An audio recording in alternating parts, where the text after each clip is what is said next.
Hey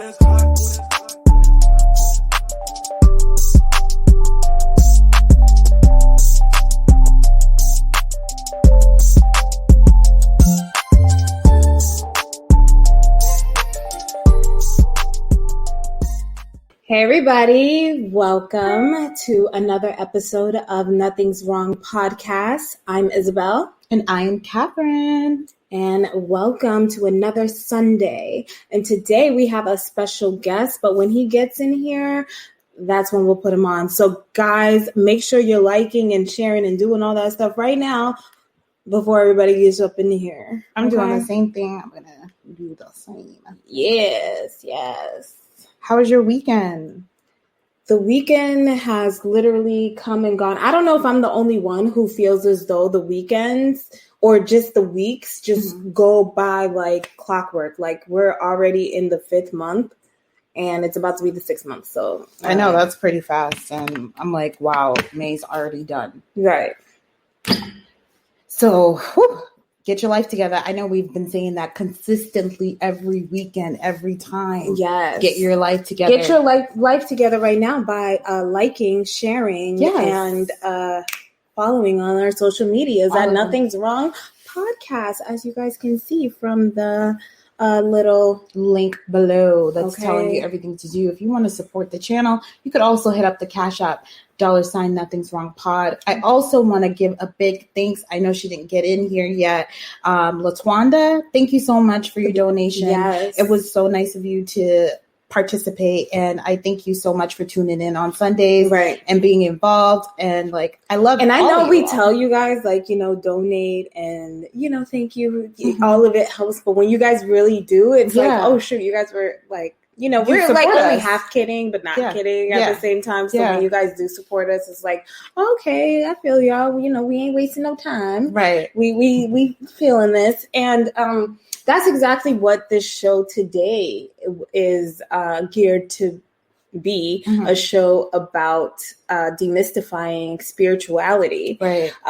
Somebody, don't need to say no names, but somebody left us a little comment. I thought we wasn't going to give that person no shine, but no, but I do want to bring up people because I feel as though this person basically came at us and told us that we don't give any educational value to the show. And, the trolls will say whatever for attention. But I feel as though like when people say things like that, it's always, okay, that's fine. But then you have people who support you and tell you you're doing an amazing job and donate to you. And then you're like, okay, well, who do I believe? The person who, has trolling on their mind, or another person who's finding the value and doing, the work and giving you praise for speaking about these certain topics. And I know we speak about different topics all the time. That's maybe not everybody's cup of tea, but that's why we put this together, so we can be on a platform and discuss our opinions. I thought that was the whole point of coming into Nothing's Wrong, because nothing's wrong. We're not judging you. We understand that not everybody thinks alike. We don't want everybody to think alike. And where you may not find value, another person may find it extremely valuable. That's life. But so forget about what I said. For real. And at the end, no, it's not forget about what you said. It's just like, the thing about it is like, people are not going to like the content that we bring on the show, and which is fine. And it's not for you if it's not for you, but if it is for you, you get involved. Like, I love it when we may like take other people on a whiff, like I'm about to sign off, they're not talking about anything I want to hear, and then the other people who stay and actually like continue the conversation. This show shifts to what you guys are talking about. So if we're talking about something and then it relates to you and then you have something to say, it shifts on what you want it to be talked about. And I think that I'm glad that we have a platform where we can have people just talk about the things that they really want to talk about. Maybe you can't talk about it with your friends or your family or whatever the case may be. But here you get to be yourself and open up and actually work on the things that you don't want to work on. Sometimes people think of things and then they don't work on it. Right. But I know the show tonight has nothing to do with all this conversation.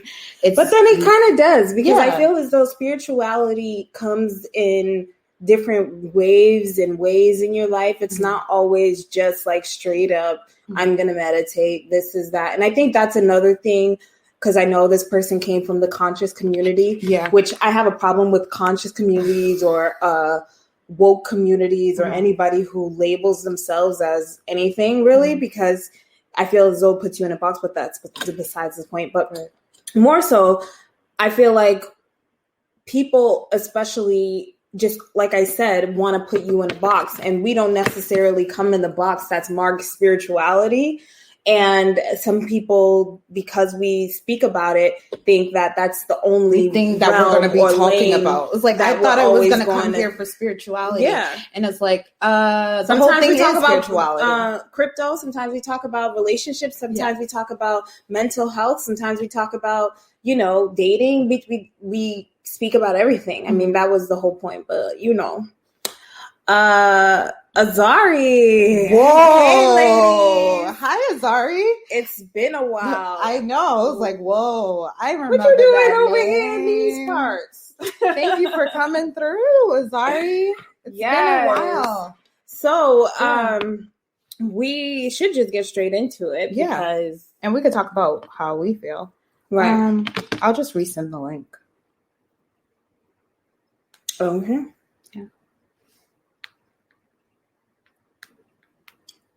All right, guys. So let's. Yes. So Kat's gonna get Jake in here, and we could start with the topic. But thank you for joining us.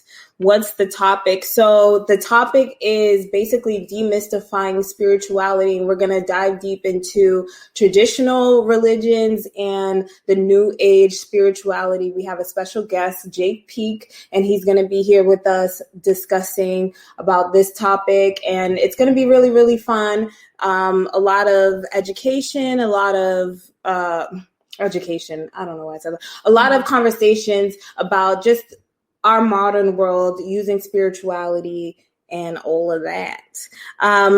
Ibrahim says, hello, ladies. How are you doing this evening? Hi, Ibrahim. We're doing great. We're enjoying this Sunday and excited to put the show on tonight. Lucy says, watching. Hi, Auntie Lucy. Thank you for watching. Yeah. Thank you for supporting.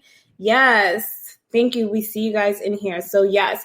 And so we wanted to get into this topic because I feel as though like right now, I feel like there's a huge like shift of energy of what's going on with people. And I'm just finding a lot of people are struggling with their spirituality right now. Yeah. And I wanted to kind of get somebody who may not be in the same traditional religion, and we just want to talk about how it all connects and how we can all, find different paths. Because I know in the new age right now, crystals is hot, tarot is hot, astrology is mega hot right now, and these are all trends, especially in the new age. And I just wanted to. Oh, hi Lucy! Hi my Lucy. Hi my lovely nieces.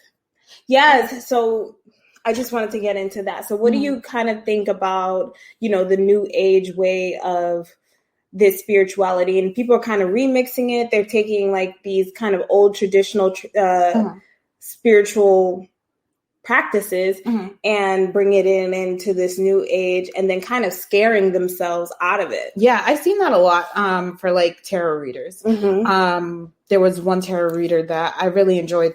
I think also I'm going to reinnovate is that women love to tap into their spirituality. Right. I know a lot of men do because the man who left the comment, he obviously tapped into his spirituality where he was trying to find information in regards to that. But women, I think a lot of them are into like tarot reading, but then some of them are not, because traditionally, if you're Christian, it may be an evil thing to tap into, right? Mm-hmm. But I feel like the cards sometimes just reinnervates the things that you're thinking about. It just puts it into play, and you're like, hold on, that's exactly what I was thinking. But the moral of the thing is, I think that these things are tactics to help us become a better person, so we can move to the right direction. And then sometimes it just really matters about the person and how they want to portray the information. Some people get it and then they forget it. And then with the horoscopes and all that stuff like that, astrology, people are, they know the horoscopes. Like, I remember when I was a kid, I used to look at newspapers just to get my horoscope. You know, right, silly. Right. Jay says, "Hey Jay, nothing's new under the sun. Understand what is traditional versus what God teaches." There is, from that beginning of what you just said, nothing new under the sun, and I think that's such a deep statement that people kind of breeze past that whole idea of there's nothing new under the sun. Yeah. That right here is just all repetitive. It's all the same thing happening over and over and over and over again. And we see it in movies, and we see it in artists, and we see it just different versions of the same thing. And so I think that's like a really interesting topic. Okay, guys, so we have Jake in here. So hi, Jake. Let's bring him in. All right. So you gotta just basically okay, there you go. Oh, okay. Hi everyone. How are you? Thank you for hanging out with us tonight. I know. Thank you. Oh, you ladies are beautiful. Thank you for having me. Oh, you're so sweet. Thank you. Where are you guys based out of? We're in LA. We're in LA. Yeah. Okay, what part? So we're like right now we're in San Pedro, but we were in West Hollywood. Yeah. Oh, okay. I used to live in downtown LA and in Little Armenia, Hollywood area. Okay, all right. Cool. So you know the LA lifestyle. Absolutely. I love the LA lifestyle. Okay, because we're going to definitely be talking about that mixed in and just talking about, I don't know how much you know what did she tell you what we were talking about today? I kind of did, but we changed the topic to demystifying spirituality. Right. Okay, that's amazing. Okay. Right. Yeah. I thought it was better than verses, because at the end of the day, it's not a verses thing. It's more so, it's all about spirituality. Hopefully you tap back in because we lost you. I'm here. I'm just posting the flyer link. Oh, okay. Do your thing. Yes. So, we wanted to, we'll wait for him to come back on and I'm listening. A little introduction. Yeah. Oh, okay. No, we can give an introduction when he's showing himself. So, what were you saying before that? We were talking about. We were like looking at what Jay was saying. Nothing new under the sun. Understand what is traditional versus what God teaches.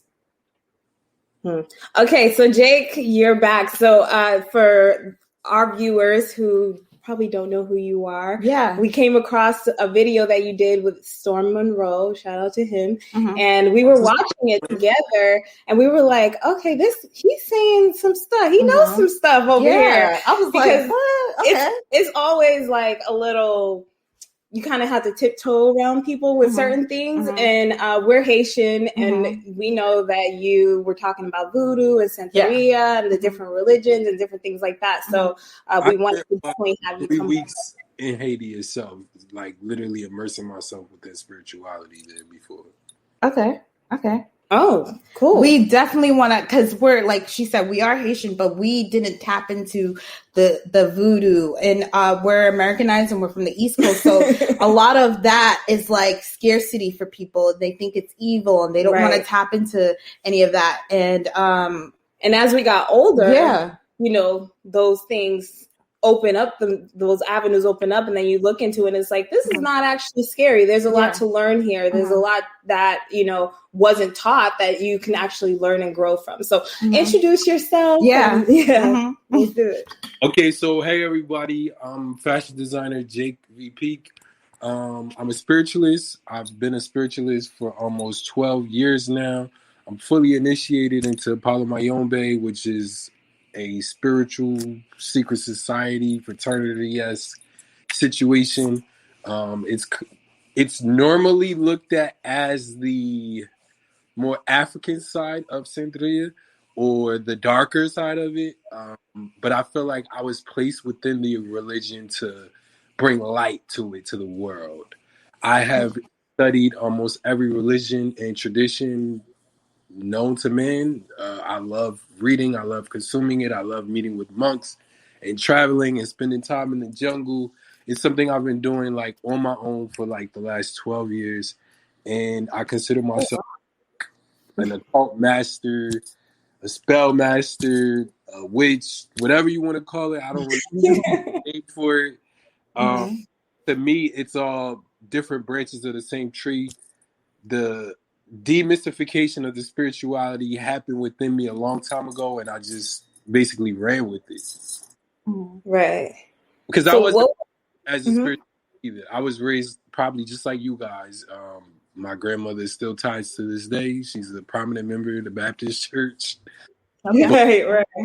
Yeah, I just kind of fell into it, and like I love the path that I took within it. It has helped me grow tremendously as a person. Realize anything, the people that I'm around. I mean, literally, like the spirits bring me everything and always keep me sharp and aligned. Literally. Right. I believe that because if that wasn't for that, we wouldn't even be talking to you right now. Right. Because you're out here doing a lot. You're doing fashion. You're into your spirituality. Like, what motivates you to want what's best for yourself? Because some people, they want to stick to one thing that may not lead them to where they need to be. I'm motivated by my visions. I've always known what I do now is something I've always known I would do from spirit talking to me as a kid. I just never knew how I would end up here. But like, if I think about the time when I had the visions that I had for the course of my life, and I look back now, it's almost like it's a blur. Like, it's so weird that you can dream of something or a spirit can show you something before 10, 15 years before you actually living and manifesting in your dreams, and it be real. Right.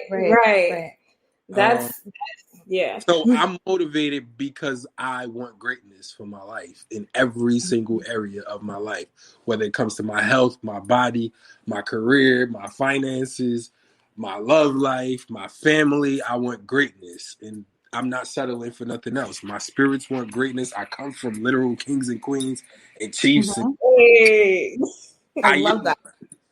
Right. And I think it's just alive in me. Like, that is my motivation. Like, as long as there is a Kanye West and my name isn't next to it, I have motivation. Let us know. No, but I think I love it because I always notice that shift in somebody when they've awakened to themselves and their true purpose and their path, and they're confident in it. And it's like you said, that Kanye West energy where it's like I know who I am. Ablo energy, whoever. Right. Motivation for me. Like, I know my capabilities. I know my creativity. I know what my spirit has shown me. And that's the drum. That's the beat of the drum that I move to, literally. Right. Right. So, I did want to kind of, because that is a path in its own. I know you said 12 years. That's a very long time. I've been on, I would say, my spiritual journey for about 5 years now. And I'll kind of talk a little bit about that and get your opinion on it. So I went through a really hard time in my life at this point, and I was going through I moved to LA and wasn't really on point with what I wanted in life. All I really did was hang out, party, did the whole Hollywood lifestyle, got caught up in all of that, and just kind of let everything fall by the wayside. Wasn't saving money, wasn't doing anything that I really know how to do and should be doing as a responsible, but I was still, a young adult. And so fell through some hard times and went through super hard times. And, you always go to religion and you try to figure it out through religion. And I was praying and I was going through this stuff and it just wasn't clicking for me. Like it just wasn't clicking. Things were moving, but it just still wasn't going the way that I needed it to go. So I started doing more research and looking into things and started looking at different religions. And so went into, I always, as a young kid, always looked into like different similarities between different religions and all this stuff. And so I remember I came across like Hebrew Israelites. And I remember I brought it to you and I was like, hey, they like saying a couple cool points in here and stuff like that. And you're like, okay. And then I was like, yeah, but like, they're too angry. Like this can't be God. Like it's just way too angry. Like I can't get with angry spirit. I don't appreciate the toxic masculinity, especially like it the times that we're in now. The pendulum is swinging to the divine feminine. Like right. A religion tradition, if the divine feminine is not leading it, then it's not of God. Literally. Right. Period. So that's exactly what my spirit knew, 5 years ago. And I was like, okay, this is not. And then I felt, and I started looking, I don't know how I got like inclinations, like look into Egypt. So I just started looking into Egypt and looking into the gods and seeing what it was really about, and then looking into Greek mythology, which I already learned in school, but then it's like relearning it, and I'm like understanding who's who and what's going on and all this stuff, and things started to unlock to me. And then like, even like you said, the dreams started happening where, I mean, even in my relationships, I would have dreams about what people were doing before they even told me what they were doing. And I was like, I don't even know how to like act around people, because I can like see what's going on. And then even movies started, like I can't even watch a movie without decoding it. So like, what was your process? And like, I know it's like an ongoing process and stuff like that, but what was like your cup is always half full. I do want to iterate that. Should always be half full. The next man's cup should always be half full. You can learn from the sun if you look at it good enough. Right. Oh my God. And I have. It's true. It's a portal, guys. Anyways, keep going. I literally lost my train of. What is the last thing you just said? I was just about to say something. I said your path, because you said I said was your path like getting on this journey, and then you said your cup was always half full. Oh, okay. So what I was about to say was, a lot of new spiritualists, you reminded me, get into spirituality and they don't know how to be a regular person anymore. It is. I'm a regular person. I have to be a spiritualist or a priest or whatever you call it, but I have to live my life too. Like is, like you gotta have a work-life balance. You gotta have a balance within your soul. You're alive for a reason. You're supposed to experience the most beautiful things in life. The ups and downs, the darks and the lights. The spirituality should just add, and it should carry you through it. But it shouldn't make you distant or hard to relate to your peers because they're not spiritual. Right. Like, that's what I would call a spiritual ego. You see that a lot. People that are just coming in this, oh my God, my crystals, my chakras. No. Oh my, we were just talking about that. Before you even came on, we literally your just tarot cards, your everything. They can help you look into situations, but they shouldn't distance you from the people. You become different. Yeah, you could be evolved, but everybody got their place. So what? This person is a junkie and they da-da-da-da-da. They got their place in the world. Everybody got I thought the same thing. So the quicker you learn that is really the spiritual position. For me, my process was, it started out with fear. I don't know. I explained how I came into spirituality on a Storm and Rose show. It's a very long story, but the shorter story is I met someone who wanted to meet me 4 years prior, and I was being too busy and caught up in the world. And when I finally sat down with him, he gave me one conversation that was kind of like a psychic reading that opened my mind. And from that point forward, I started to read. I started to meet like elders and priests and Native American chiefs and witches, and I started to grow spiritually. During that process, I went through like the same thing that everybody else goes through when they first learning about spirituality, unlearning, distancing myself from people, losing friends, gaining friends, understanding the world around me, figuring out how I can use my spirituality to my benefit as a Black man in America, fighting in this system for what I want, you know? All these things were part of my journey and part of the process that made me the man that I am today. And I don't think my process is really any different probably than yours or the next man's. It's just, I think that I was ahead of the curve for our current generation. I think the Erykah Badu's, the Questloves, all these people, you know, there was a whole spiritual wave of people in the 70s, the 80s, the 90s. Bobby Hemmett, there are a bunch of different lectures. I love Bobby Hemmett. That's actually like when I first became spiritual, Bobby Hemmett, Brother Panic, Phil Valentine. Yeah. All these people was people I deep dive and all that. Yeah. I love all of them. They all like practically raised me as far as like nurturing me spiritually and helping me like find the right books and find the right resources to grow. Right. That's awesome. Well, we were also talking about like demystifying spirituality. So how would you like define that? How would you define the demystifying it? Spirituality is, for me, most of these spiritual subjects come down to, the easiest way to demystify spirituality is most of them come down to working with, honoring, worshiping, and connecting to nature spirits. So if you want to demystify spirituality, it is the act of connecting to nature. That is the simplest part of spirituality. When you talk about gods and spirits, most of them are named after places in nature. They connect to a point in nature. Oshun is the goddess of the river. When a human at some point gave the energy of the river the name Oshun, because Panic used to say this all the time, because they wanted to honor that energy. They understood the mystical power of the river. And so it's not like this far out, random, weird being that we just created out of nowhere. It usually has a correspondence in nature, something that you could actually look at and study.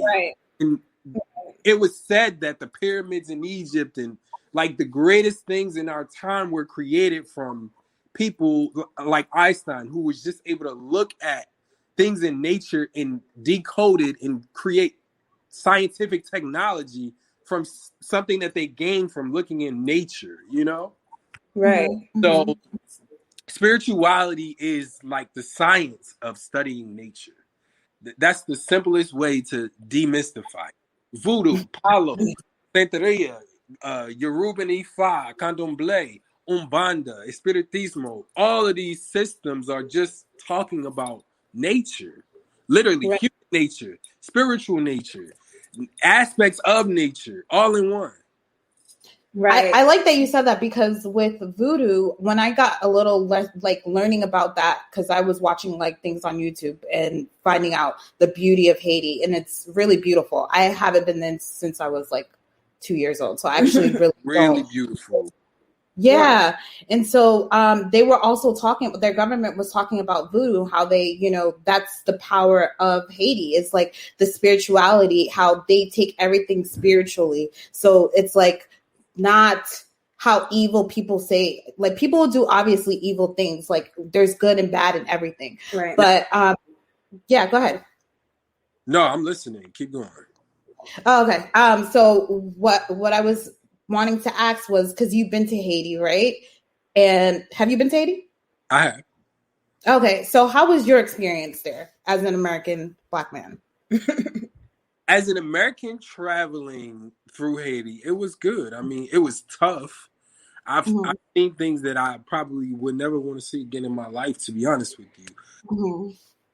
However, it is like, to me, Haiti reminds me of the island of Dr. Moreau. It is a very mystical, intriguing, enchanting place. It's riveting, artistic, it's infuriating, all in one. The political climate of Haiti is enough to make you want to scream, literally. Not make you not go there. As a spiritualist, that's the worldly side. As a spiritualist traveling through Haiti, I was introduced. I literally went there looking for magic. I wanted to see the magic. I wanted to feel it. I wanted to breathe it. I've always felt called to Haiti from my grandmothers and my great grandmothers who were said to be Mambos. And so I needed to experience that. I needed to see the real Haitian voodoo. And it was almost like somebody lit a match. Like literally, I remember getting off the freaking airplane and I didn't have a guide yet. I didn't have like my tour guide set up, nothing. So I had to take one of the airport taxis from there to my Airbnb. The taxi wasn't available. It was a rainstorm. I ended up getting on a motorcycle in the worst storm of my life. I'm talking about thunder crackling right in front of us.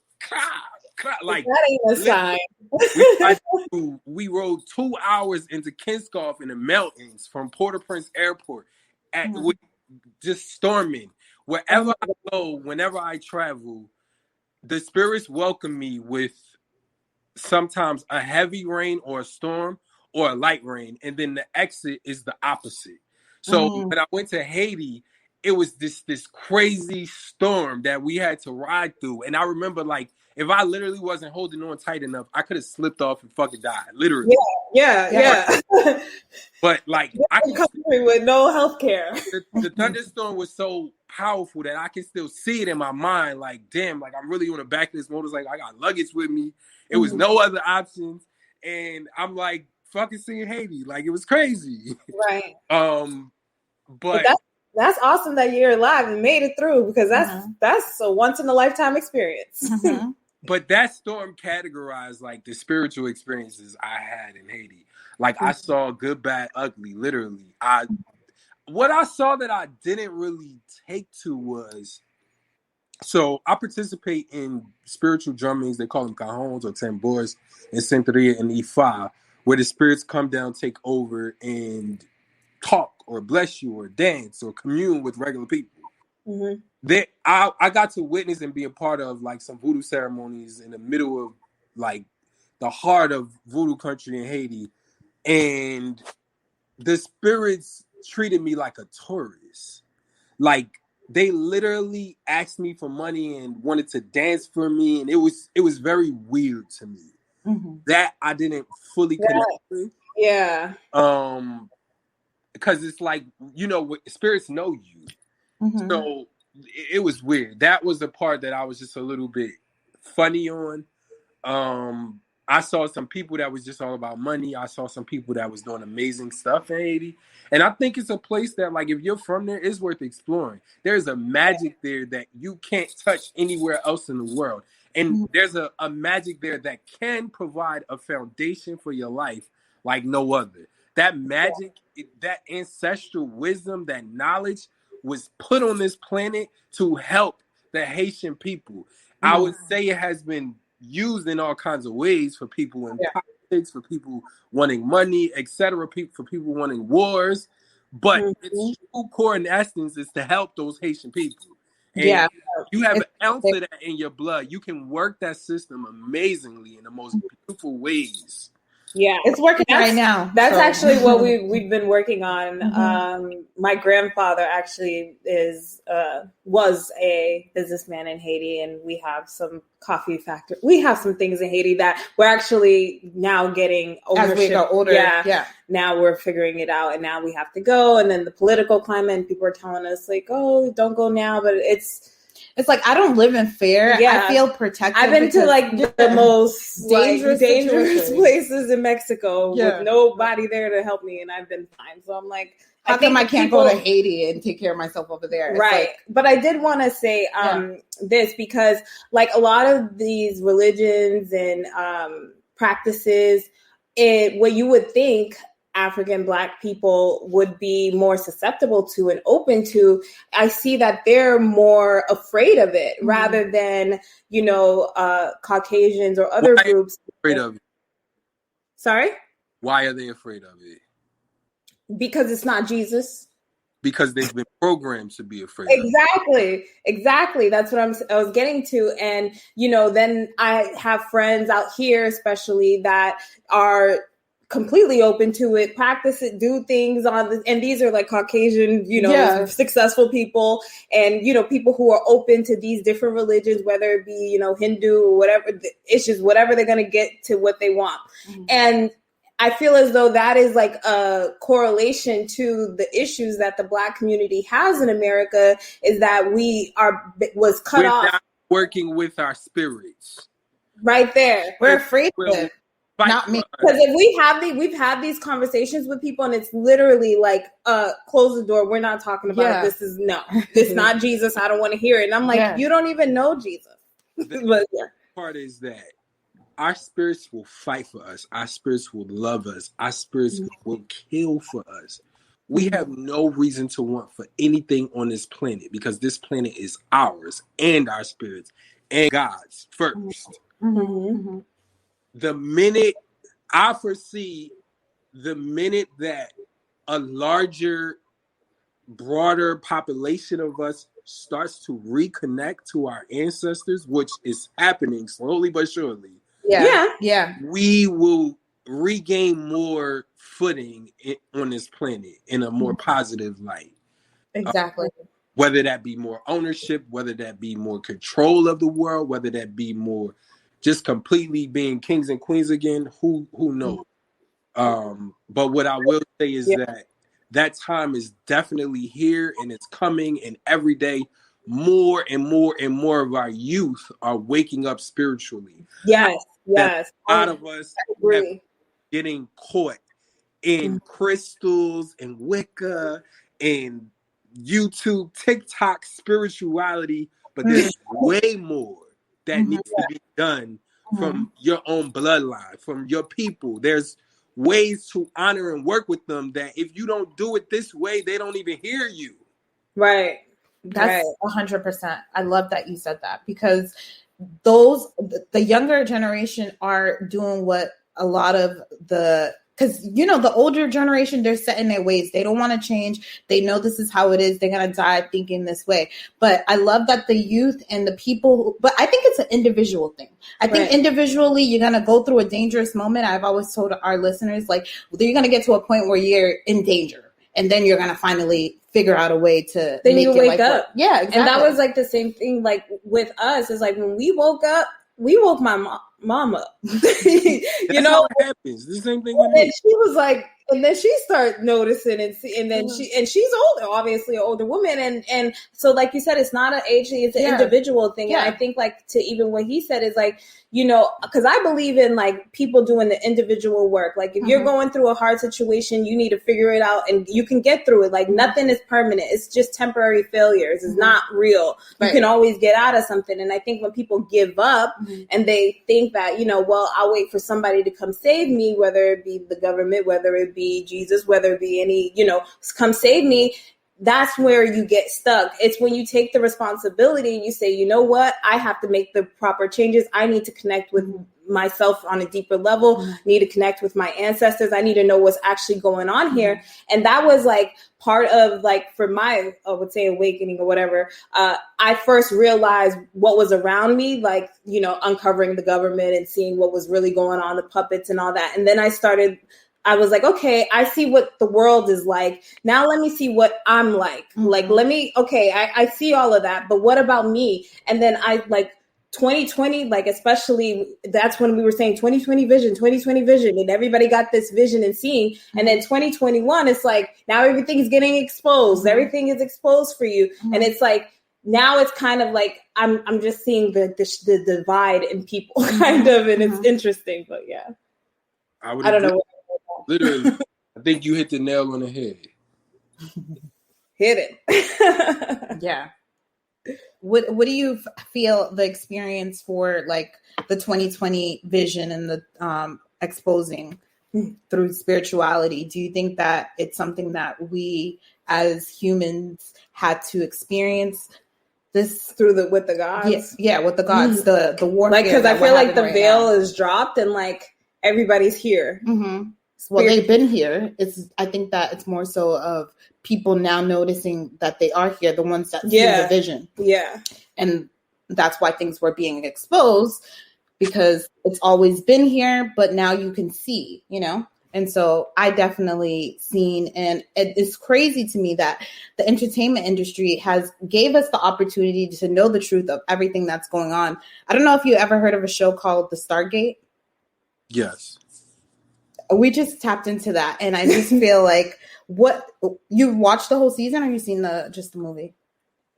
I might have the whole thing. I'm very familiar. Stargate is talking. The TV show is mimicking something that it is said that we had the power to actually create.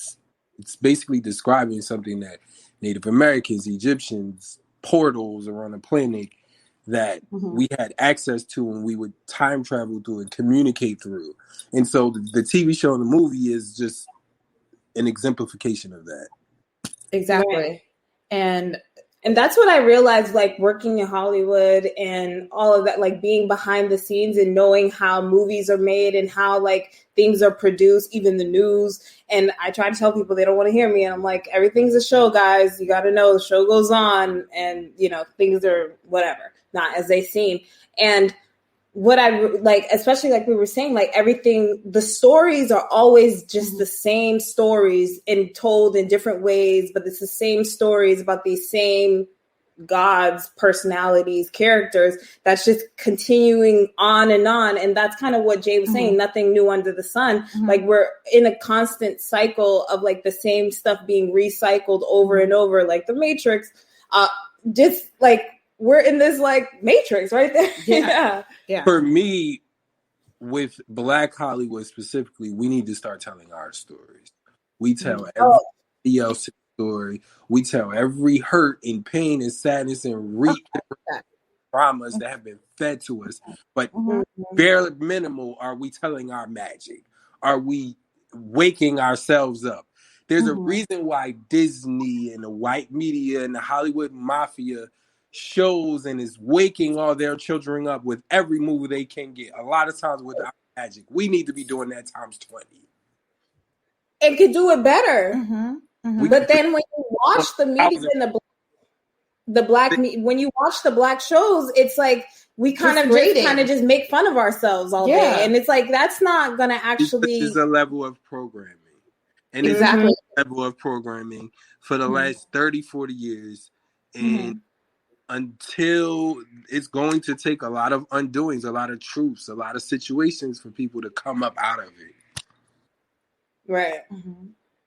I mean, you know, Brother Panic and Phil Valentine and Bobby Hemming and them spend their whole entire life. Still talking about it. I hate that we stay in that level of racism and, you know, like they're out to get us. And it's like, you got to be out to get yourself because I don't experience what people be talking about. And I'm like, it's an individual thing. Like we were also seeing like people literally want to get arrested and shot and killed because they're provoking people to do these things to them. Yeah, like right now on social media, it's like cool to like video cam people and like be the masked police and do this and do that. And then one of my friends, he was like out and about in London and he saw a woman like pass out and fall on the ground. So he rushes and goes and help her, and people are standing around and they're just like showing, like putting their phone on her. Nobody's helping her because they're like, oh, COVID or whatever. He's like, this woman's like hurt, like about to like die. She just passed out on the floor. And he like took her to the hospital and all that stuff. And it was like, it's like a herd robot mentality. I hate it's like you forgot how to be a human. I would just pull out my phone. Something dangerous is happening. I'm just going to pull out my phone. I'm not going to help. I'm not going to be here.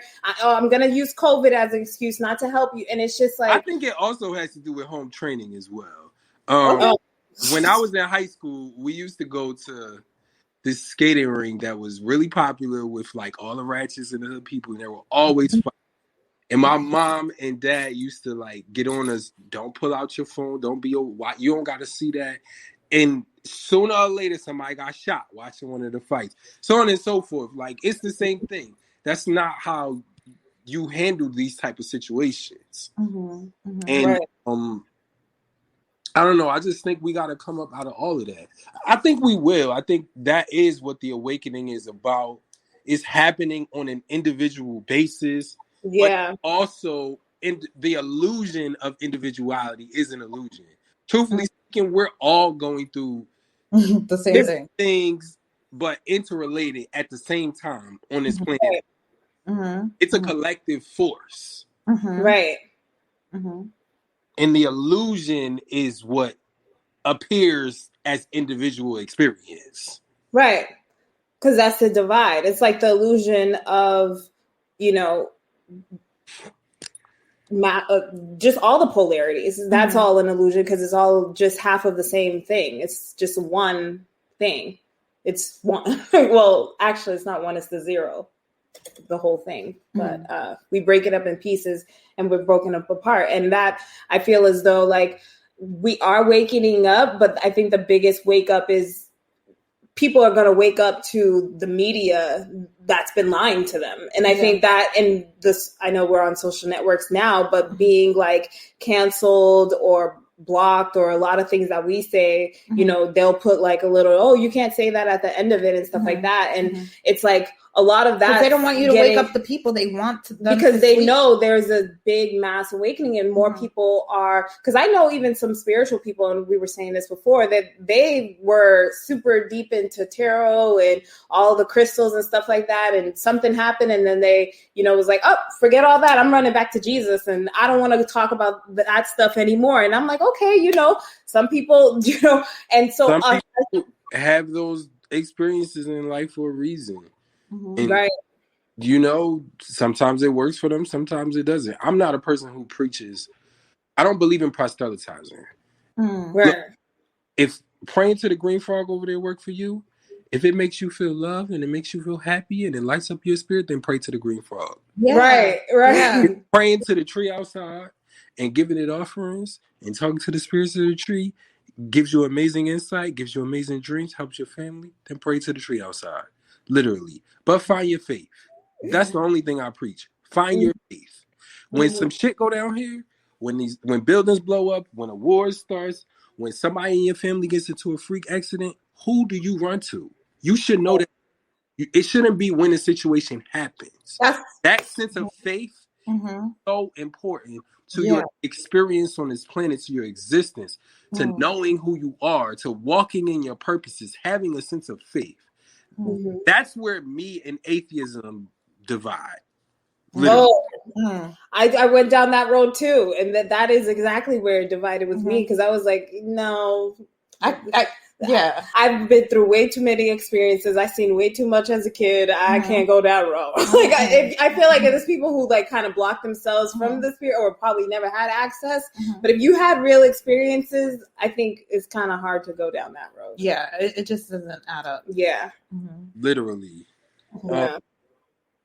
But I mean, if they want to, but even in that, because I know a couple of atheists, and even in that, like, and they're successful, I still, like, even they don't realize that their power is coming from a source that they're actually feeding, whether if they know it or not. They usually have a really big ego. And I'm like, that in itself is the energy that you're, but okay, fine. I guess it's nothing. It's nothing. It's just random acts. I mean, yeah, I would agree. You just said something. They're successful. Success is not a measure of spirituality to me. Right. Spirituality is what you've been through, what you came through, where you are. It's some people were born successful. Some people were born with access to money. Some people were born with more resources. And some of those people are the worst human beings that exist on this planet. It is what you do with the resources that make you spiritual, that makes you a god, that makes you an awakened being. And I think there's different measures and different paths within these topics that we're talking about. But I think a lot of youth and a lot of people who are new to spirituality just assume that because someone's a celebrity or because someone is successful in their career that they're doing something right, or they're living right or whatever. And who knows they have, you know? Yeah. Where are you at? Where do you live? Ooh, Miami. Yeah. That's nice. What made you go out there? Well, when LA shut down due to COVID, I just saw my spirit telling me to move. and I listen. I noticed there were a lot of people, a lot of my peers living a lifestyle, losing their apartments, trying to figure out how to make it. I refuse to do that. Okay, let them know. I always want to be ahead of the curve. I want to always be aligned with spirit. In addition to me foreseeing that I would live by the ocean in a beautiful way at some point. So knowing that, and I've had a slither of opportunity to move here. I took it. Right. Awesome. I love that because we are by the water too. That's why we chose this area. Yeah. Because it was by the ocean, and I love, being by the water. I know last episode we had Latwanda, and we were talking about the water spirits. The water spirits. Yeah. Do you know? We kind of spoke about that, and we were talking about how I was highly connected to the water spirits. They say a lot of people get their gifts from the water spirits. So before you say that, I wanted to say, because I was watching a documentary on Native American culture, and they were saying how, and I watched this a couple years ago, and I've always been doing it since I've heard it. Anytime you're next to a body of water, put your hand in it, connect with the water so it can continue to know who you are, and that anytime you get in the water, your spirit's familiar with it and it won't hurt you. So I've been doing it. I haven't researched if it was correct or not, but I haven't had any issues with the water, and I've been, deep water kayaking, deep water, beat up by the water, and I've been fine. But go ahead and say. I don't have any issues with the water. So that's a deeper aspect of spirituality is the issues with the water part. Yeah. Well, okay. So go into that. Yeah, please. What do you mean by that? There's a lot of Africans who won't swim because they're afraid of Mami Wata or Yemaya or Mama Chola. They say that they're so connected to her. She loves them so much, certain priests, certain people, that if they get in the water, she'll take them and they'll never come back. Because that's what I said. There's literally been people that's happened to. Yeah, like it's a thing. That happened to my ex's friend. That happened to him, and then at Venice, last summer. Yeah, that was really crazy. So taken by the rip. Yeah. Even in Mexico, we almost got taken by the rip. But I was like, good thing I know what I'm doing. But it's a real serious thing. It's a real serious thing. I've always been, my spirits have always worked very closely with the water spirits, and I've always had dreams about water spirits and different things in the ocean and different intuitive parts of my life coming from my connection to the ocean. So I just personally try to honor and work with that spirit all the time. I'm always at the beach. It cleanses me. My prayers are heard and carried out in the universe very effectively from being by the water. And I think if you just do anything with respect, you always going to experience a positive in life. There are instances of karmic situations. There are instances of family situations that when you look into certain, it could be random people who are experiencing these problems with the water, but usually there was something there that led to that point, I can't speak on because they're all different, but what I will say is that if you respect nature, nature respects you. Period. And what about the people who may live in the inner city? Because I feel like that is hurting a lot of Black people because we need the sun. We need to be outdoors. We need nature, especially because we need that vitamin D longer than other races. And we need to, really absorb this energy. And that's not really in a Black American culture. Even to really be outdoors, we're really outdoorsy people. We like to hike, do sports, things like that.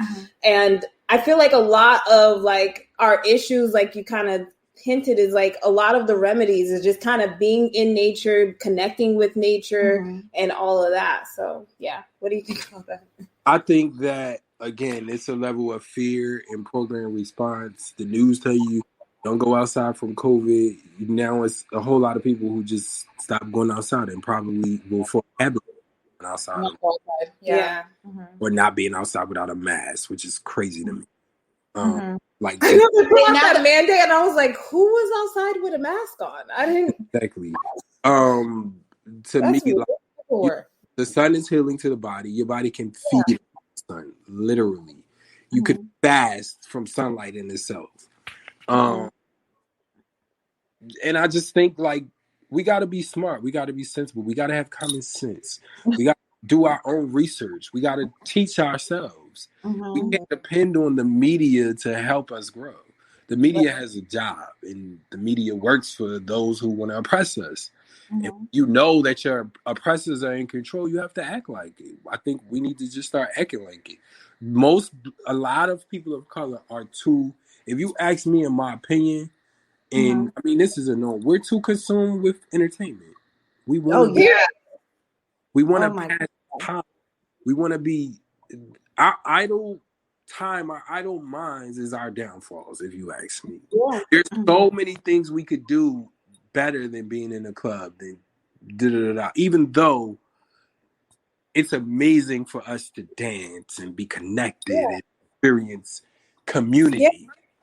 We need that. We need more of our party social settings as a tribe. If you could understand, I believe versus us imitating Europeans and getting wasted and white boy wasted and ending up on the floor looking for all types of in a club. Where nothing in the club. Nothing's there. Exactly. It's a mess. Can't make the club your vibe, and I think that we are programmed for our youth to just be entertained by TV, by this, by parties. Right. To be cool. I think the worst part is everybody wants to be cool. And everybody wants to, that coolness is what hurt us the most, because it's like when it's kind of like, you got to be the kid, like like you said in the beginning, it's like you got to have balance, duality. It's like you could be cool, but still get your work done. Right. You could still be like doing all of the clubbing and partying stuff, but you still have, if that's what you want to do, but still get this work done, like still do what you came here to do, because all that cool stuff that you think is worth your time is just, like you said, it's idle time. It's not real, like entertainment is entertainment. It's here to distract you. And we were kind of saying that today, like how if you ever watched the movie Angry Birds, it's like a finesse game. Like they over here giving you the party while they're backdooring you and stealing your whole everything. Everything that you said, like all of those spiritualities and religion and cults and all that stuff, they're participating in it. And when a lot of those things are coming from the African tribe, and we're as Black Africans or other people in other nations, like I was saying, like we're from Haiti, but we're from the East Coast, we're from Boston. So when we were back home in Boston, being Haitian was a problem. But now when you get older in the music industry, seeing Haitian this, all this stuff, and people back in like growing culture, up, being who you were was like, especially if you were African or Haitian or anything, it wasn't cool. No. Like you had to worry about being cool. Right. So I think fitting into what this American society was for Black people. And I think as we get older, we just start realizing what's cool, what's important, and then you're like, oh, that doesn't define me. Like that. Exactly. So, I think you just said that word, define me, your purpose in life. If we all knew what our purpose in life was from the time we were born to the time where we are in our present, we would never be lost. We would never be caught up in these things. Traditionally, in African society, you would know your purpose in life 7 days after you was born.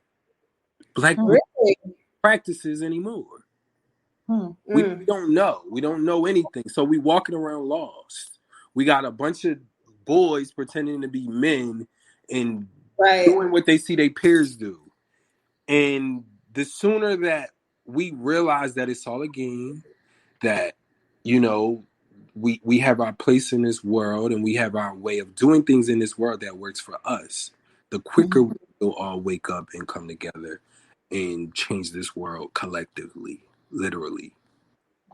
And I did want to bring this up real quick, because you did say the pendulum is swinging to the divine feminine, and I agree 100%. Been feeling the shift for a while, but I feel like it's kind of being like the mainstream kind of hijacking that shift and turning the divine feminine into like a masculine, feminine masculine, if that is a thing, and turning the divine masculine to a toxic masculinity. And now being masculine is kind of toxic, and femininity is this masculine approach of femininity, where it's not like true femininity, where women are allowed to be women.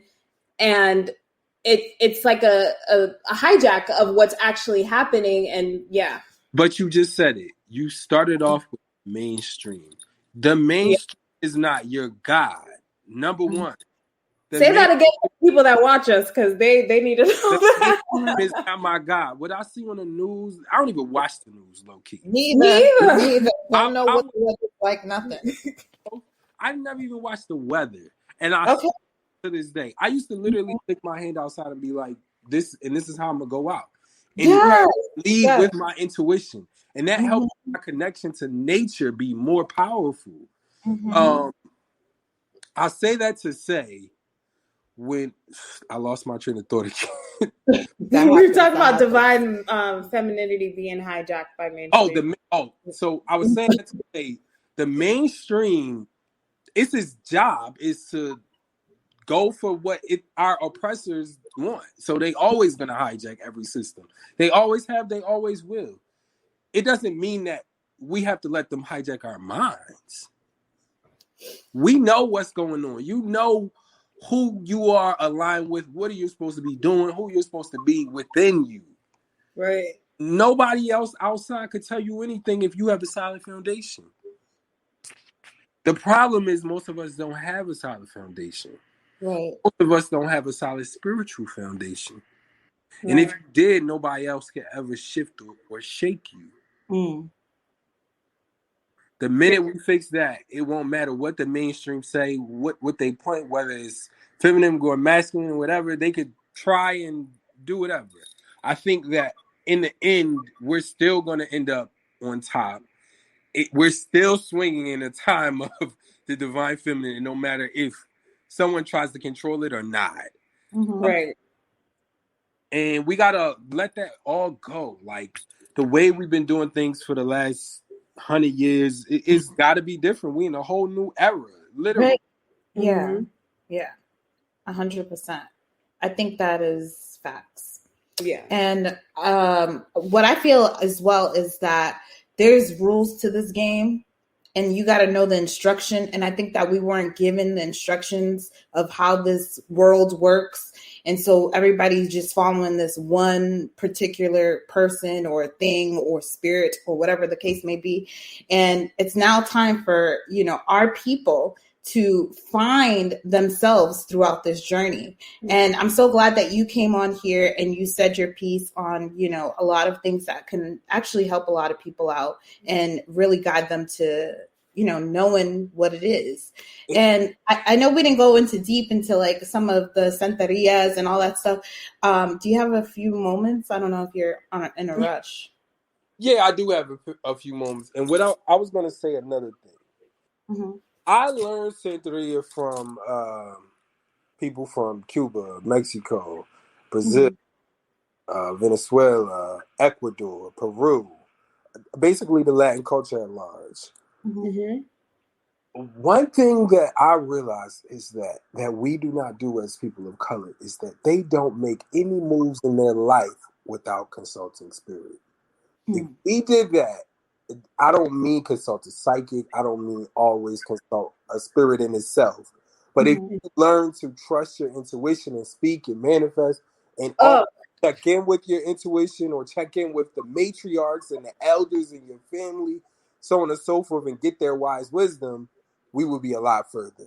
When I say, like, people in the Latin community, they don't go to a job interview without listening to spirit first and getting some magic for that interview. Yeah. They don't go deal with a courthouse. They don't deal with a death in the family. They don't deal with any of that. They don't even deal with a man if they don't put no spirits on them. Literally. Our family's so dirty too. You know about that? Literally. They do all these things by checking in with spirit first. Literally. Right. The minute we come into our purpose and start to work with spirits, it's going to be a powerful game. Literally. But I think, like you just said, once we do that, and because what is the American culture, Judeo-Christian, it's not really, people act like they are Christian, but they're really not. And I realized that is when I was younger and I used to pray a lot, I was always praying for something, you know? And then now, it was really like, oh, I want this, stuff like that. And now I don't necessarily pray. I write every morning that I wake up, and I write in a gratitude journal, and I say what I'm grateful for. And I just go through like what I'm like, it always starts the same. Like, I'm grateful to, wake up in this life with my loved ones, and, just going through the things that I'm grateful for. And like, while I'm like, everything starts unlocking things. And then I'll say, I want to do this and accomplish this. And then the next day it will be like, oh, and, I followed my intuition. I'll just be having a real conversation with spirit, whether I'm writing or saying it or whatever, but just by being grateful first and giving gratitude and thanks and knowing that you have help here instead of like, I know we think of like helpers, but it's like, no, they're helping, but they're not your helpers, meaning like, go do this and do this for me. Like, you got to still treat spirits with respect the way you would want to be treated, like show gratitude and give thanks. And I think that's something that if we could start there with every day, just giving thanks, like real thanks, and realizing like, hey, you woke up in this reality. You didn't have to, like you were saying like the other day, like, hey, I was in this dream and I jumped out right in the nick of time because I was about to do something crazy. And, you could have not jumped out. You could have been like, I'm never going to that realm again. I'm done with that place. I'll add on to rituals that you could do to start your day that would, bring life-changing effects. Not only being grateful, pouring libation. Something as simple as pouring libation could be so powerful for some people, especially the folks who don't engage in ritual but need things. Something as simple as pouring a few drops of water, a few drops of liquor, calling on certain deities, calling on your certain ancestors who held the family together. The glue, the bonds to the family type of leadership ancestors is who you want to call on in certain situations. Something as simple as asking your mother and father to pray for you, pray over your head before things get rough, in good times and consistently. I mean, these are simple rituals that could change your life. Honoring your own head. Africans believe that your ori, your head, this is where your soul came into this body as a temple. It's right here at this point, at the back of your head. Okay. You can do rituals to cleanse your head, to align your head, to make your head more focused, more balanced. They always improve your dreams. They always improve how you function. They always improve how you sleep. They always improve your energy levels. They always improve your overall output levels on this planet. Honoring your head there's so many simple different rituals you can do to honor. Give us one of the honorings of the head. I need to do that. How did one of the ways we could do that? You could cleanse your head by pouring coconut water over your head at a tree. And what will happen is the coconut water will act like a spiritual bath, will pick up negativity, it'll go into the tree, and it will also feed your ori. You can also do it with beet sand, but those are two simple ways. Traditionally, when they make something that's called a herogation, it's a ritual to cleanse and feed your head. They would take coconut meat, mash it up with cascarilla, which is powdered eggshell, coconut water, perfumes, and different white substances. Sometimes there's a snail that's really popular to use in head rogations. They'll pray over it and they'll sit it on your head covered in a white cloth for like 3 to 4 hours, or tell you to sleep with it overnight. You can literally feel like the difference between not thinking straight, not thinking clearly. People who need a head rogation will be like all over the place. They won't be able to hold their train of thought. They won't be able to focus. They won't be on time anywhere. They'll just be all over the place. You literally will go from being like a spinning top to a straight and narrow like soldier within your being. It aligns your energy and your chakras in a different way. And it's very necessary for a lot of us. It's a ritual that we need to reclaim on a larger scale. Yeah. Oh, that's wonderful. 100%. I hope you guys got that. specialize in doing it the traditional way, but you can look up chants that you can do to your ori. You can talk to your ori. We literally believe that your ori is its own deity. It's the first and main orisha. It's the most important one. Well, your ori is the only one that travels with you everywhere. And so when you want something major to happen in life, you can pray and chant to your ori and talk to your ori. You can even pour libation for your ori if you wanted to go that far, or put a plate of food out for your ori. Whatever the case may be, it's a very powerful way to connect with spirit, with your own spirit, your main spirit, your main purpose in life. Right. Ori. I hope we all got that with your ori. I never knew that, so definitely gonna do that. So, what else do you? So, tell us a little bit about your fashion, because I know that's important to you, right? It's very important to me. The way that I express myself, I love making clothes. I have a natural gift for just mixing printed patterns and cool design features. I study fashion. I have always studied fashion. I've been taught by some amazing people. I want to put out a dress line and do several collaborations in the next year. I have a candle business by the name of Celestial Acumen. We are doing a 70s collection drop within like a week and a half. And in a few months, I'm going to start adding on clothes to go with my collection drops for the candle business. Oh, wow. I love candles, so I'm definitely going to check that out. Yeah, our candles are magical. The testimony. You're giving us juice and we can't even hear you speak. You can hear me now? Yeah, I can hear you. What you say? The testimonials have.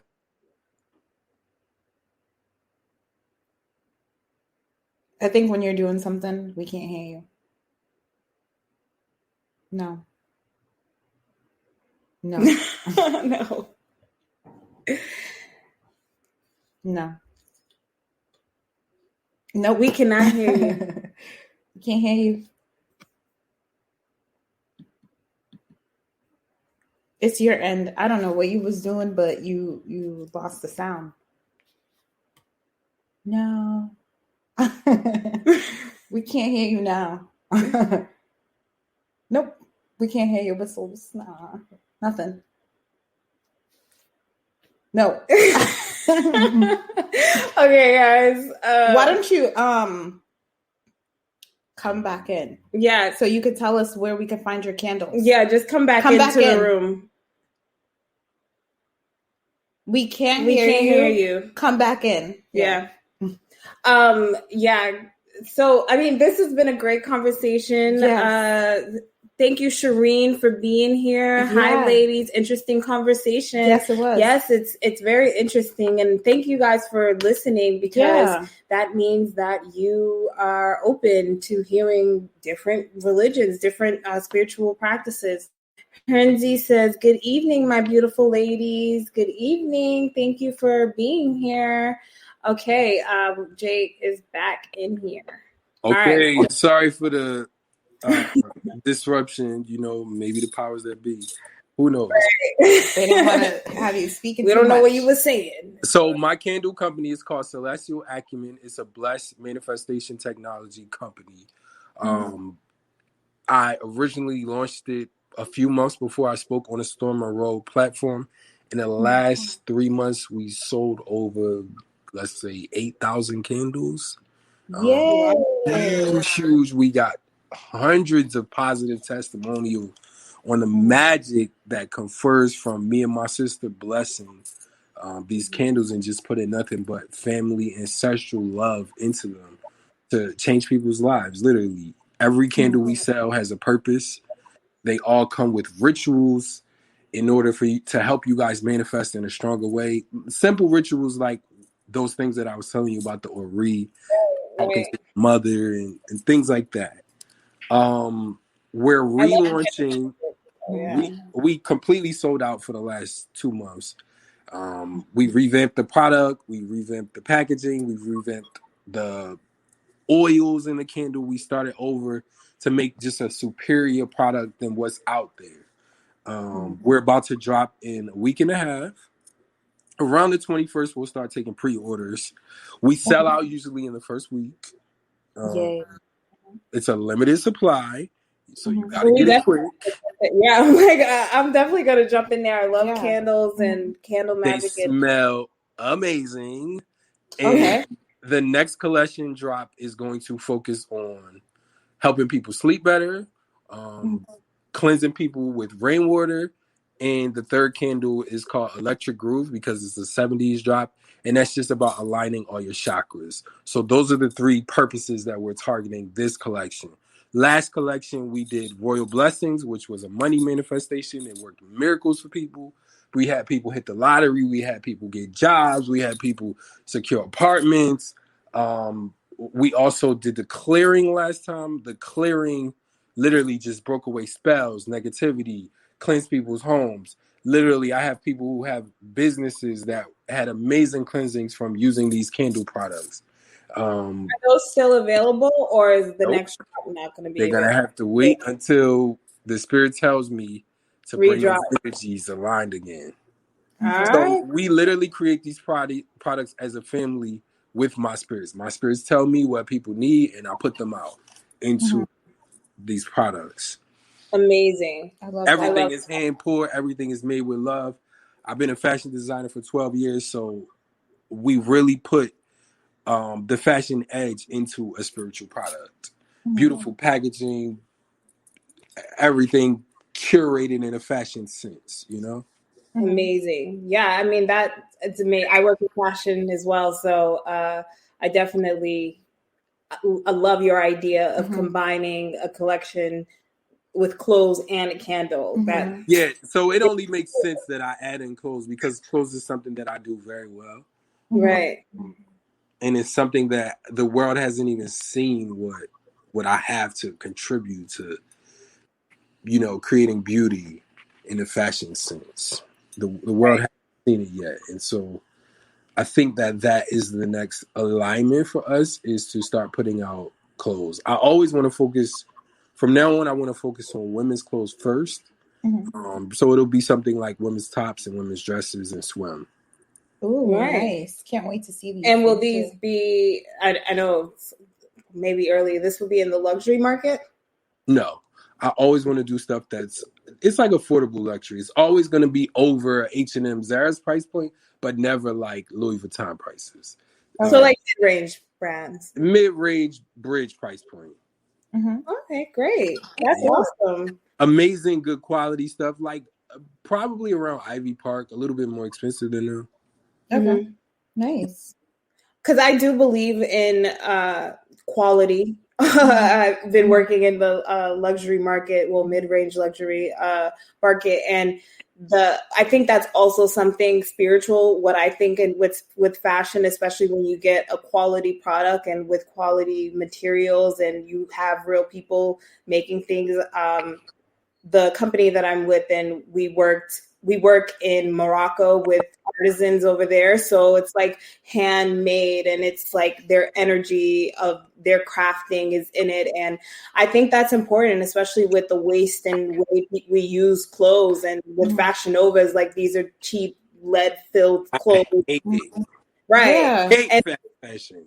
But people don't realize the connection of what you wear, even the energy. Like I get, like, I haven't eaten meat in 6 years, but I can understand the idea of having leather on a boot and why that would be like spiritually, all aligned. So, I mean, I do take quality is important to me. I was about to go off on that. Yeah. Yeah, I agree. Quality is important as well as craftsmanship. I actually work with factories, travel to them. That's the number one thing I look for. I love going into like small, curated, ethnically sourced areas of the world where you can get unique types of trims, unique types of stitching, unique types of beading. Like that's what inspires me in fashion. That's what I love. And so I thought it was interesting that you said Morocco. I haven't been there yet. Yeah, very interesting working with them, but I think it's great. I mean, just different culture of how they respond to women. What type of products are they manufacturing at the factories that you work with in Morocco? So I work with the shoe designers. So they are a shoe factory. And okay, so, that's cool. Yeah. But they do high numbers with, who do they work with? Us? One of these companies. Yeah. But it's interesting. I mean, I know you work with different factories, so like you try to get the best customer service with these factories, and it's just a whole situation dealing with them. But yeah. You have to go there. Like, I don't even. Oh, yeah. I don't even like working with factories now that I can't just like walk into and have a relationship with them and tell them, show them exactly how I want my clothes made. Like, to me, if it's not being made by my hands, I need to at least have that hand input on the first several pieces before they do a production run for me. Right. And I think that, like you said, but that's you being serious about what you're doing. And that's what when I came into this industry, and I learned from the head designer for who we work with. And I work very close with her. And she took me under her wing and really showed me the industry and how she works. And it was just like, we're going to Mexico. We're going to go see the factory. We're going to go do this. We're going to do that. And it's just like, she was like, the way you make it in this industry, and she's pretty much made it. She's in all the luxury markets now. And it's just persistence. It's like, she just doesn't let no, or maybe not stop her. It's like every day we still go, it doesn't end. And I was like, that undenying belief behind yourself is magical right there, where it's like, it's going to happen. And that passion to keep it going, and you keep your hands in it, and you don't, just say, oh, I'm going to send it to this factory and wish for the best. No, you're going to go see the factory. You're going to talk to the people, and you're going to make sure that they know what you want. You're going to tell them, make me some samples, and then I'll make my order. And you gotta. Even in addition to that, it takes a level of spirit to get products manufactured and delivered to your home successfully. And that's what I realized. Do you know you could spend $100,000 on an order with a factory? It leave the thing. If something happens to that order, you could lose all your money. Yeah. If it doesn't make it, if customs pulls it, if anything happens, it literally takes the faith of God to get that stuff from some of those factories in these random weird places to your front door. Your faith has to carry it all the way through. Yeah. And working with precision factories and being clear and communicating with them properly, like, it's so many levels. It takes such a team of thought to get these products made and delivered and bought to us here in the U.S. Right. It's so true. And I think that is also the beauty in it. It's like when people, and it's going to kind of go weird, but when people work on themselves or do the right thing, you don't realize how many other people you enrich just by you starting a company and saying, I'm going to create these clothes, and then you hire this factory, whatever. You're in that process hiring or giving money or providing wealth to the sewer, the seamstress, or whoever is doing it. You're providing all this for other people. And this is like the ideas that people really need to think about before they kind of get scared out of doing business or starting their dream. Is like, by you starting and doing something, you're actually helping a chain of people that to produce that idea, you're helping them. And so like, also, in addition to you helping them, we have to think and choose wisely where we manufacture. Because before you get an order for, let's say you want to design this boot, before you get any orders from your customer, and before you get any orders from a retail store, you're giving an order to an entity, to a whole foreign country. So let's say if you focus on Black-owned product, you need to ethically resource your stuff. Right. You need to figure out which country you want to contribute capital to, and what you believe in, and are your beliefs the same? All these things matter. It's true. And that was even when we were going to Haiti, is like what we want to build there and what we want to do there in the future is like. And you got to treat your people good so that they can continue to, produce good products. And it's all about respect. Just like you got to respect your ancestors, you got to respect the people you do business with. Because if you're just out there like trying to get products. They're gonna give you some messed up products, and nobody's gonna respect your name. So I love that you go out there and you show them who you are instead of just emailing because of COVID time. Like, you know. Yeah. I think that it's important that we talked about those two sides because I feel as though, especially we've been attacked by the conscious community of not being, I guess, Mother Earth enough or not presenting the way they want us to present. And it's like, that is bull. Right. I'm not here for there's a certain way that you have to look at right. I'm not here for it. Are you living here? I'm not your teacher. Right. The spirit is with you. The spirit is with you however you want. If the spirit can be with a homeless person on the street, literally.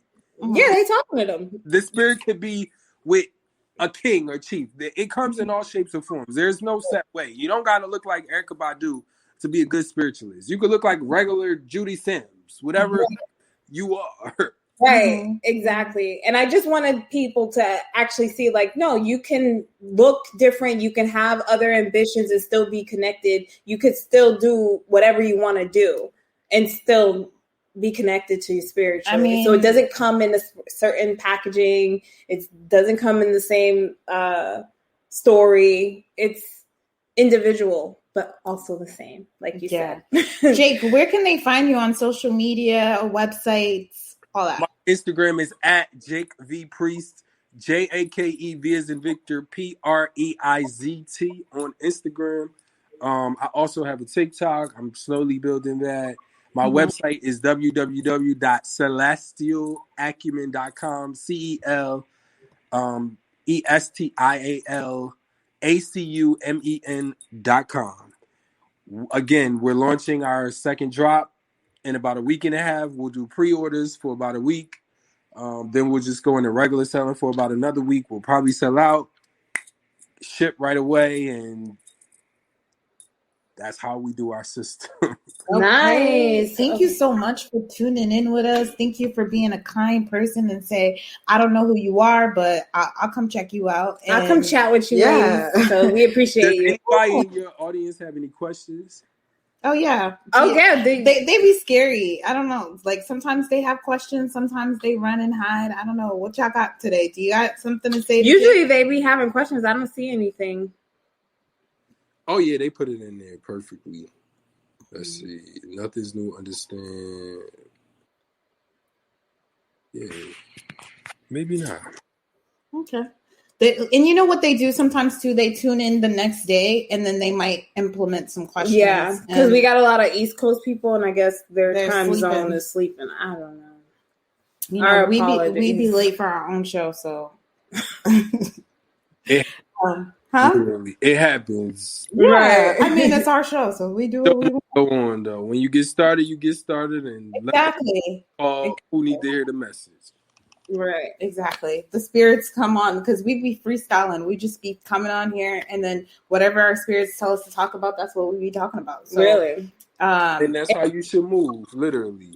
Yeah, that's how we've been moving. And I don't know if it's like an LA thing because when we came from the East Coast, we came to real life and hit like a new movie in Los Angeles. It's like you thought you were in real life. No, this is real life here. And you about to experience your dreams, or you could experience something else. Big failures. So, exactly. Right. Yeah. So how do you ladies like LA? I love it. Oh yeah. I love the lifestyle that I personally have, not necessarily what everybody in LA is doing, but like just because like of the way I live my life, like having a nice day, the beach, the energy of like it's cool to me. I like it. I mean, there's certain parts I'm like, ugh. The parts that I don't like is the part when we had that shut down. Like LA was popping, everything was great. I loved exactly. Then what happened here? That guy, the governor, and all that stuff, like he was doing, I was like, oh my God. I was just like you. I'm like, I'm ready to get out of here. I don't want to be here anymore. It's no longer Went fun. to Tulum like 3 times. And then now I can't even travel. And I heard you on the storm that somebody asked you a question about traveling thing. You was like, you told them your response about that. Photoshop. Like, I was like, right. But we're in a you don't know how many friends I know how to finesse the game. Y'all don't know how many friends I got that finesse the game that are everywhere right now. Yeah, enjoying their life. But then I also seen it as a time for me to build more, do more, because I was out there giving everybody, and we were talking about that, like how like people will stop what they're doing just to be on somebody else's time. It's like, nah, like I gotta be on my time because you're doing good, you're rich, I need to get richer. Like I can't be playing around with y'all in LA. I gotta be on my grind. And so that's where I've been at, and I enjoy that, and I'm gonna continue that, and I'm gonna stay in my lane until I need to travel. And if I get invited to travel and stuff, I'll be there. But other than that, I'm on this little isolation. You? How you liked LA compared to Miami? And then tell us about Miami. I love the vibes of LA. I like the nightlife. I like being out in the hills and just feeling fab and just it's beautiful. I feel like for me, LA was like just seeing the way certain people live. Mm-hmm. It wasn't necessarily. I also nurture my spirits. Mm-hmm. I literally got all my initiations done. Most of them started when I lived in LA. There's a huge spiritual current, spiritual culture in LA. I mean, literally, they have one of the hugest network of santeros in the Latin community that I've ever seen outside of Miami, in New York. LA is a huge network of santeros and spiritualists and paleros and priestesses. You won't even know it. It's not like in your face so much as like the crystal shops and the Reiki community, but it's there. It's there, right? Yeah. If you look for it, if you look for it, it'll bite you, literally. I love that about LA. I didn't like the surfaceness of the people. I didn't like the fact that people chase money. I don't chase money. I chase ideas and creating and executing the ideas, because my ideas come from spirit, and ideas represent me mastering my craft, which will lead to generational wealth. Right. We talk about that all the time. That generational wealth is what's important. Right. And people need to tap into that. That's what they need to think about when they're doing things. So go on. Mm-hmm. Yeah, I don't chase money, and I don't believe in people chasing. I don't understand the concept. Money is energy, is currency. Energy is all around us. It's there. If it's attracted to you. Yeah, it comes in. Be attractive to money. You don't have to chase it. Right. What I love about Miami is that I built my company here, Celestial Acumen. It's been doing amazing. I'm so blessed to have it. It's my baby. When I was in LA, I had clothing companies with investors. It's one of my first businesses without an investor, and it did better than all the businesses that I had with other people. Right. Good. So, yeah, like you can't pay me to look back at those experiences. I've had some interesting business experience, dealing with like partnerships and investors and collaborations. What I love about Miami is the beach. The weather here is phenomenal. To me, it's better than LA weather. It's it's hotter. It's more sexy. It's more sunny. I love Miami. It's by far my favorite part of Miami. In addition to, there is a vibe here. It's not the same as LA. I don't love the nightlife here. I don't feel like purpose here. I feel like my purpose is to work, nurture, grow, honor spirit, work with people, help other people grow, and just contribute to the world as much as I can, work my business, and create. I think that's what Miami is for me. How's the people? The people are, well, because there's a large Cuban Latin population, some of them can be quite racist, especially the ones here. Besides that, I don't usually, my spirit doesn't really connect me to like those type of experiences. So I'm not speaking from experience. For me, the people can be like surferish, beachy-ish, hippieville, or like chasing a lifestyle. Right. So similar to LA. Yeah, that's what it sounds like. Yeah, but it's a different way. It's more of I guess the East Coast way. I don't know. It's a little. It's not the same. In LA, it might be a high element too. Yeah. Right. I was dating in Miami. Are you dating or no? Okay, we can keep it. Your dating life changes depending on where you live in Miami. If you live in like a more high neighborhood, the chances are that most of your neighbors will not be of color. And so your dating pool will be like, I have a friend who does not travel more than 3 miles to go hang out with friends or date. So like he's kind of like bougie in that way. Right.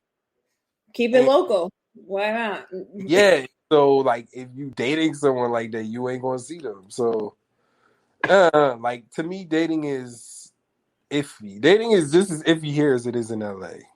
Right. So wait, hold on. Do you believe in like the whole twin flame thing? Because a lot of people are like kind of bought into this idea of twin flames or having two souls in one and all that stuff. What do you think about that?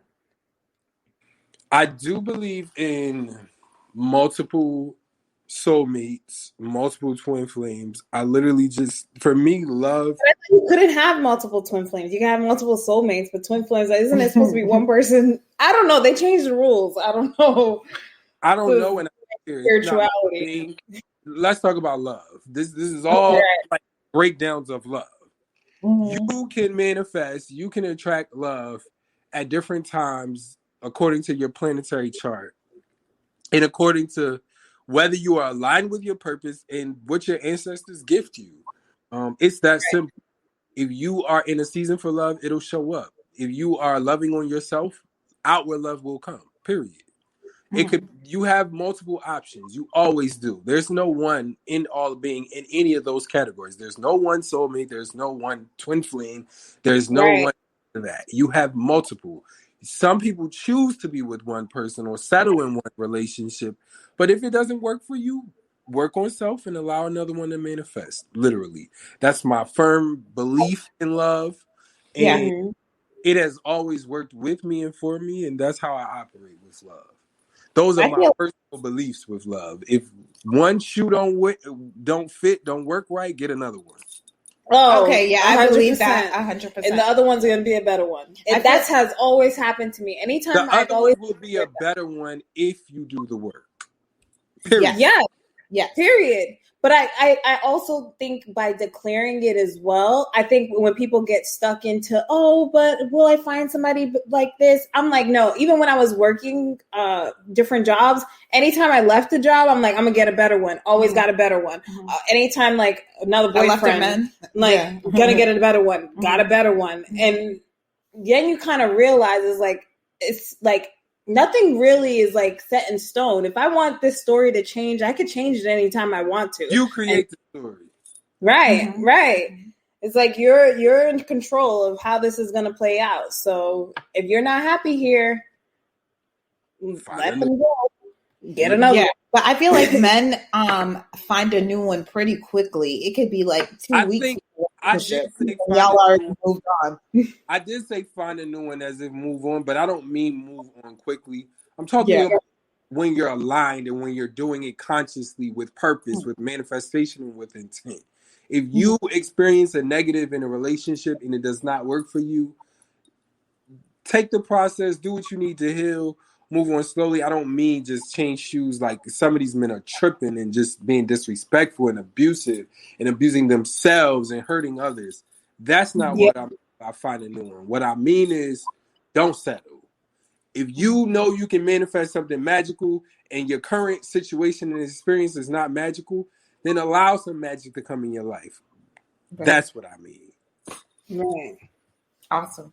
I think I don't have any other things for you, my brother. You dropped so much gems. You told me you was going to come on here. Well, actually, I did. We didn't even introduce ourselves. You don't even know who you're talking to. Talking to Nothing's Wrong podcast. You don't know who's who. I'm Catherine. I'm the one that reached out to you. And this is Isabel. Catherine. Yeah, I know. Yes. Catherine and you guys are beautiful. I would love to come on and talk. Like maybe if people have questions, I'll come back and see you guys. Yeah, that would be so cool. And we'll probably come see you in Miami. We'll do a live one. I was actually going to go to Miami. Oh, you know what? I did want to ask you. I wanted to go to New Orleans. Oh, yeah. Because we wanted to really check out like the voodoo scene, the whole scene over there. How is that over there? Have you been? Of course he's been. I have been. And it was life-changing. I mean, it's amazing. When I went, I didn't know the people I know now. Now there's a brother by the name of Millennial Soulful. He lives in New Orleans. He's a spiritualist. He just got crowned. If you want to get into the magic of New Orleans, that's who you need to see. Literally. Oh, okay. He knows.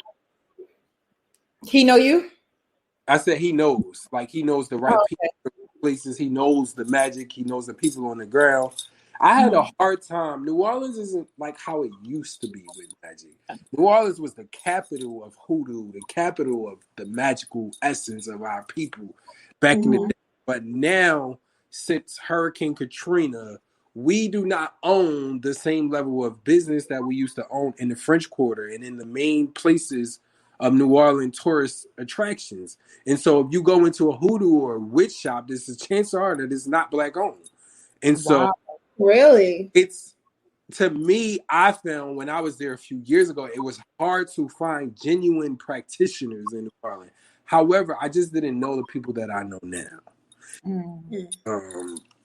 So if you go there, reach out to him, Millennial Soul Food on Instagram. He lives in New Orleans. Soul Food. Got it. Okay, yeah, we'll definitely. That's interesting because you know what? I be playing with people because like when people try to tell me they're psychics or something like that, and I was like, oh, okay, because I'm nice and I'm friendly, so I won't call you out outwardly, but I'll test you. I always tell like that's another thing you just touched on. Just because you're a spiritualist, just because you can be psychic, just because you have psychic abilities, doesn't mean you want your job to be a psychic. I do not sit there and read people all day. I have better things to do with my time that pay me more money. Sorry to say, but it's true. No, it's true. It's true. So people will inbox me all day long with all of their. Sometimes it just sounds like a lot. We have to be careful about what we put on others. A lot of times, I will ask that people think before they just pour out to spiritualists. Sometimes these spiritualists can't handle all the problems that you put on their plate. Like a lot of times, it's a level of introspection that needs to happen before you even type. Literally. A lot of times, if you was dealing with the right type of psychic, you literally just need to book a consultation and let them read you, not pour out 7 pages of everything that's been happening in your life. Like, if my spirit gonna talk to me, it's gonna tell me everything. I don't need the person reaching out to me to tell me what they're going through. My spirit, I can know what you're going through. I can see it. It's their first time. They don't know what to do. They think that this is the thing. We're not being taught how to speak to these people. We're just here, like the same thing with Jesus Christ and praying and all that stuff like that. People are just wishing for him to do this for me, do this for me. It's not really like they're not there to like be one with them and feel them. To me, if you got a problem, the situation is, look, I'm going through a 2-sentence situation. Here's the general gist of it. Let me book a consultation with you. I know I'm going to need a bath for some spell work. Can you do this for me? What's your problem? That's how you book it. That's for all the newbies out there. Because, you know, since my storm show, a lot, I mean, like, we talking about thousands of messages a week, and sometimes it's overwhelming, even for me, an assistant, and my sister to handle it all. Literally. Oh, wow. Literally. And so the only reason why it's like that is because his primary audience was Christian based, which I completely understand it. But I just wanted to reiterate that not everybody is a psychic. People, when they hear that you're spiritual, the first thing they think is, can you read me? Do you do a consultation? That is reducing a whole system of mysteries and magic down to reading you. I don't understand that how psychics got the end all be all of spiritual religions. They are not the end all be all. There are people who don't. They're just at a level. I feel like it's levels. Mm-hmm. And there are people who connect to their spirit and don't do readings, and there are people who connect to their spirit and don't practice magic. There are people who connect to their spirit and just be and just grow and just help people. Like, not everybody has to be a medium. Mm-hmm. Right. Mm-hmm. Right. And I would say that is for the new people. Allow people to tell you what they specialize in. My friend said it best. We was looking at getting like a facial esthetician from a person of color. Mm-hmm. This boy had on his profile, he does 20 things. He's an actor, he's a dancer. My friend said it best. I would not go to a doctor and who's a fashion designer. You either pick one. You a doctor or you this. You're not going to. So if a spiritualist says, I specialize in root work, that's what they do. That's their thing. Let them be in just that. Like, don't force everyone into the bucket of doing readings because that's what got your attention. Yeah. You know? Right. And I feel like that's just kind of doesn't really help because a lot of those readings that people kind of go after is just for the past. Like, is this person coming back, or how can I change this? And it's not really to say the same thing. They find out a lot of times the psychic will tell them X, Y, and Z is going on, but ritual is what resolves the problems of a reading. Right. So if a person is not a ritual master and can't actually work the spirit, then the reading was for nothing, literally. Right. All of that for nothing. And so for me, I specialize in the actual ritual, in the artistry of cultivating ritual and working with spirit. One thing's for two things for sure. My spirit works with me and for me, period. Right. Mm-hmm. Right. And I mean, I've always said this, like, women, we are, I feel like, just naturally connected to our intuition and spirit. And whether we know it or not, we're like automatically connected, and it could drive us crazy. And women get the bad rap of it. And usually it's like, no, we're getting these messages. We're seeing things that maybe not everybody can see. And, you know, like I said, even in relationships, it's happened to me where I was in like having dreams about things that did not, manifested behind my back, but the story like unfolded in my face. And then I'm like putting two and two together. And I'm like, if I present this, I'm crazy. Like I'm one of the girls that they think is crazy. And I'm like, I just gotta I gotta say this like in a way that I don't come off crazy. And it was like, even just like a lot of other things. I have a conversation with somebody and like I'll see them in a dream and it will like unlock their whole personality to me. And I'm like, wow, this is, and it, in the beginning, I wasn't really paying attention to it. I was like, oh, this is not the truth. This is just a dream and stuff like that. And then when I started learning my lesson and things actually started being what they were, and I was like, I'm going to start taking this seriously. Everything now is like connecting, and it's not just to like warn me, but to like help me. It's like, oh, well, certain times or certain, like, we'll be watching something and we'll talk about a topic, and then down the line I'll be watching something else, and then they'll bring up like the same topic that and you it's just like talking about. Okay, and then I'll pick up a book that I was reading, and then that section of the book is on that topic, and then I'm like, all right, I get it. I need to focus on this. I need to focus on this, and it's those type of things that like start to happen. And I think that it happens more often, but I think it really just happens kind of automatically with women. I don't know. Interesting. Yeah. Oh, I gotta go, ladies. Thank you so much. We do. Plus, I thought she was rambling. Thank you so much, Jake. I really appreciate you tuning in. I hope you have a good night's sleep. Thank you. It's late over here. Yeah. We don't want to take up all your time. You're already sleeping on the show. All right. I was at the beach today, so forgive me. Yeah, you good. Forgive you. Get some nap. All right. Thank you for hanging out with us. We'll chat with you in the future, and also for the candles. Oh, thank you. Yeah. Thank you so much, everybody, for having me. It's nothing but love and light here.